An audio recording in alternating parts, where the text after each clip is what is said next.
Here's a very interesting thought. What is your memory like? Do you tend to remember certain things but not other things? Do you feel that there are certain things that you have such knowledge about, but other things are very, very, very weak? Intrigued to know why? You see, I've had a very, what I call, selective memory. I remember certain things because I felt, okay, that's important to remember, and other things I didn't. So, for instance, if I went to an event and I was introduced to lots of people who I'll never meet again, I would never remember the name, never, ever, ever remember the name, or even try to remember the name. But there are things at school that I learnt, and I didn't realise I had learnt, and I only found out in latter years when I had a memory call of those certain things.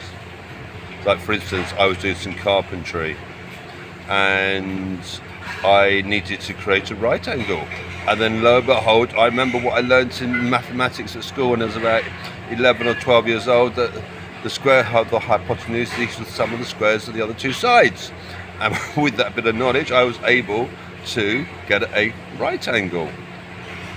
But there are other things in life that just disappear out of the mind, and the question is why do we have such good memories of certain things and such weak memories in other things? You see, in Krishna consciousness, we start to appreciate actually there is information that is of use to us, let's call it in the mode of goodness, and there's other information and other memories which are in the mode of passion and the mode of ignorance, which are just not worthwhile holding on to. You see, I look at my mind as like a battery. It has a certain capacity or a certain storage space, or like a USB drive. We can only have a certain amount of capacity. I can only store a certain amount of photographs on a USB stick, for instance. So I find that the mind erases certain things that just are not of any use. And this is very, very, very, very important, because how do we discriminate what we remember, what we don't? Well, we don't. We're not the discriminating factor. We don't evaluate, should I restore this information or that information? No. It's all about what the Lord arranges. He gives us a certain amount of capacity, and within that capacity, He chooses what He feels we need in order to continue our learning. So that is why certain bits of information stay with us and certain information doesn't. So I'm reading today the Srimad Bhagavatam. I'm reading the first canto, chapter 6, and I'm reading text 4. And this is all about why certain thoughts are annihilated and totally eradicated out of our lives, and other things are very, very important and that we hold on to. And this is really, really, really, really important. You see, we are like a glossary, a encyclopedia, a database, and we have so much information to store, but somehow or other we need to have it indexed, we need to have it organized, we need to have it structured in such a way that our minds have the ability to recall what it needs to recall in that moment in time. And this is very, very, very important. You see, this is the wisdom of the Lord, and the way that our bodies and our minds have been created is that we have this ability to have this database of information with such structure. And what I learn is about me. I'm not talking about me, I. I'm talking about different aspects. I'm talking about what I need to learn is what the Lord arranges for me to learn, and what you need to learn is what the Lord teaches you.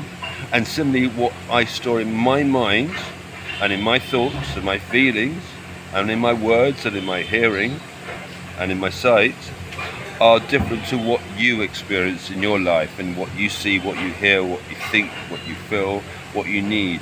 You see, this is absolute beauty. I don't find any other space in college or university or other institutions where people are so individually taught. I remember once I was very much into studying Buddhism, And it was before Krishna consciousness, so I was very much into Buddhism. It was self-study. But what I noticed was everything is very structured in a certain way that everyone has to do their chanting, their mantras, specifically at certain times, in certain ways, certain cross-leg position, in a certain type of room, in a certain environment. But here, actually, with Krishna consciousness, it's very, very different.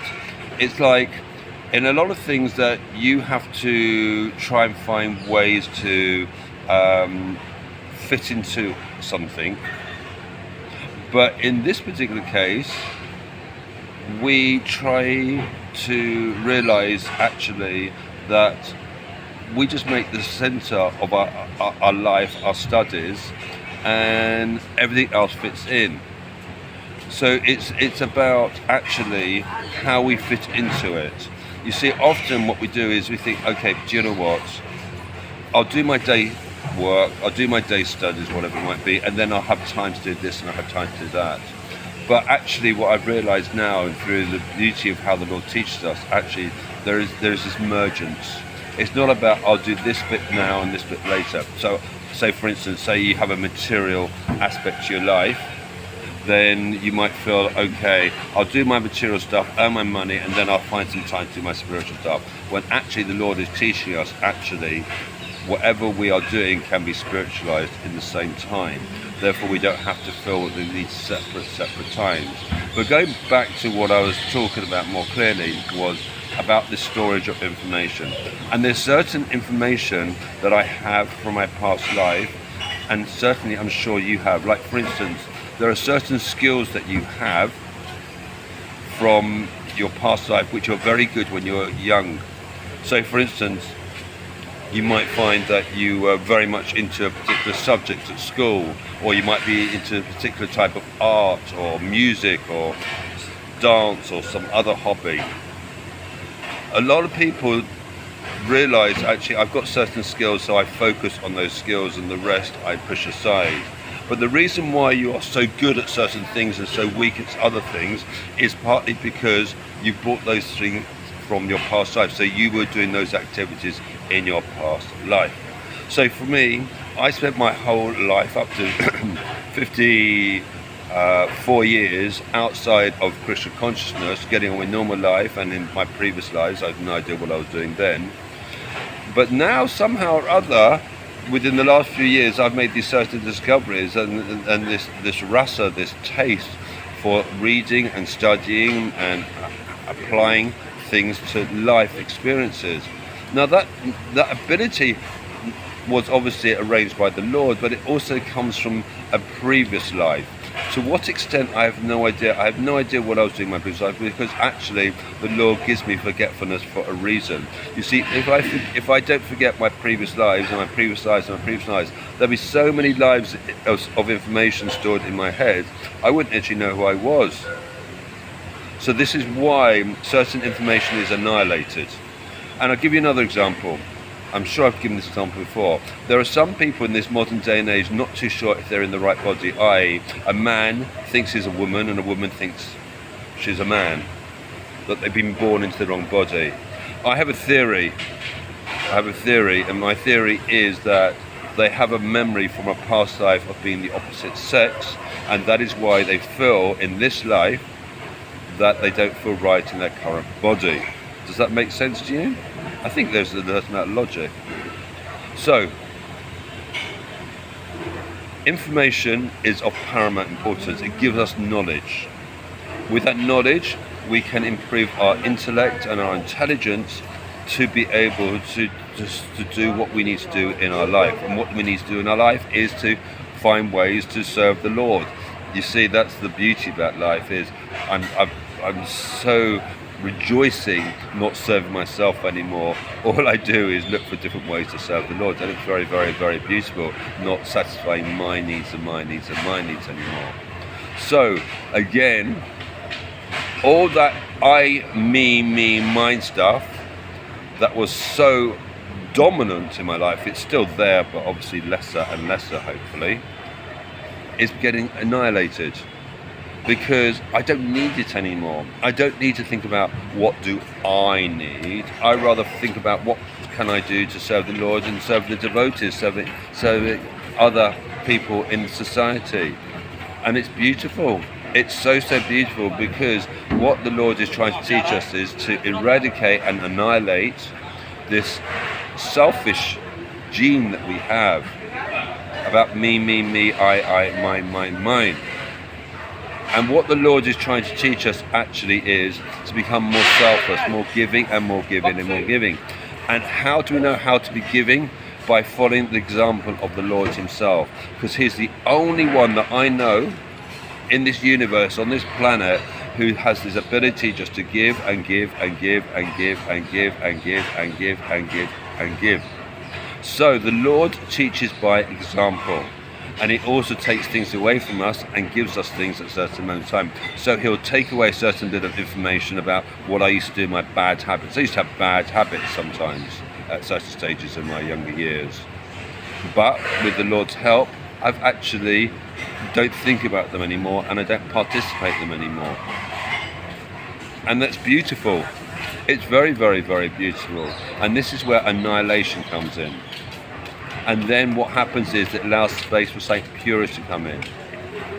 And this is beauty, but if there's no space for Saint Purity to come in, then we don't have the capacity to increase our knowledge and our intelligence and utilize it in far more effective and more caring and more loving way towards the Lord and to society as a whole, to help other people. I've always been a caring person, but I've realized since I joined Krishna consciousness, I've always had a very selfish streak. But we hide our selfishness aspects because we don't like to admit it to ourselves that we are selfish. But we are all selfish, however given we are, we're still selfish. We always think about, what can I gain out of it? What do I need out of it? If I do this for him or her, well, maybe they'll do that for me. There's always this thinking of, what can I get out of a situation? But now there's this feeling of just wanting to help, to give, to surrender, and just be there for other people without any personal need for gratification. I mean, the other day I was in our Ishtagoshti, and all of a sudden the Maharaj is glorifying something that I had done, and I'm thinking, I need to hide myself. I couldn't look up, I didn't want to see anyone. But I know in my past, had I been glorified in the past before Krishna consciousness, I would have stuck my head up and seen who's looking, who's seeing me, and making sure that people know that I'm in the room. But now, what I want to do was just hide, bury my head. Because do you know what? Whatever I was being glorified about wasn't down to me. It was down to me taking instructions through my spiritual master, taking guidance from my acharyas, and of course Srila Prabhupada. And this is all by the direction of Lord Krishna. So this is how our characteristics change, by annihilating things that we don't need. But we can't choose, and this is very, very, very important, we can't choose what we want to annihilate. We might have an inkling as to what we would like to, but ultimately everything happens by the Lord's arrangement. You see, we have to walk before we run. We have to do step 1, step 2, step 3 before we do step 4. We don't know what all the steps are. I never know what's the next step's coming along, but the Lord does. And therefore, he annihilates certain information, annihilates certain habits, annihilates certain actions we do, certain feelings, certain thoughts. And then, at a certain moment in time, he will test us. He'll give us a test to see how we're doing. He might send Maya Devi to us. He might send someone to us who we would normally look at as being someone who irritates us or we have issues with. He'll use other people to test us, and when he feels that we've learned sufficiently, he'll move us on to the next lesson. Again, I don't know what the next lesson is going to be, but he will reveal it. And this is beautiful, because when we start to realise that we're not the arranger, we're not the coordinator, we don't set our course and our syllabus in this course, but the Lord arranges everything. We can actually just sit back and just be the student who's got so much to learn about life, rather than trying to decide what I'm going to learn. Now, I know what that means, because in the past I've done it before. I decided to study this, to study that. I studied what I was good at, and I accepted what I was good at, and everything that I disagreed with or I was weak at, I pushed aside. But no, the Lord wants us to be the more able, the more complete, the more better version of ourselves as a whole, as a complete item. And therefore, this is why he tries to teach us in so many different ways, in so many different aspects. And sometimes he'll give us a lesson and then give us another lesson from a different perspective. And that's really, really, really important. Really, really, really important. I mean, for instance, I'll give you an example. I was having a couple doing 7 with me, and he had certain issues. And I thought, okay, what's going on here? I recognise some of these. I recognised some of the things that I was doing in the past, but the Lord had annihilated them from my mind because I wasn't doing them anymore. But he sent me someone else to see how much compassion I had, how much understanding I had, how much I had learnt, so that I could actually maybe give some guidance and some help to this other couple. And that is beautiful. It's so, so beautiful. This is how the Lord works. So, I'm going to come to you now. Do you find that you have a certain capacity in respect to what you can remember, what you need to remember? Do you find that sometimes there's things that you think you need to remember but you can't remember? I had all of that in my life. Because what we need to realise is, actually, we're not the teacher, we are just the humbling student. And all I say to you is this: if you feel that you want to expand your capacity, expand your knowledge or intelligence, transform what you feel, what you think, what you say, what you hear, and allow the Lord to take us through these lessons, annihilate what we don't need, delete some of this old information that is just not valid to our lives. Let me know. Post a comment. Let's have a conversation. Maybe I need to do a video for you. Hare Krishna, Hare Krishna, Krishna Krishna, Hare Hare, Hare Rama, Rama Rama, Hare Hare. Now, one last thought. Just always remember, there is nothing permanent about what we think, what we know, what we do. It is just by the Lord's arrangement and how our brain and mind is currently wired. Hare Bol.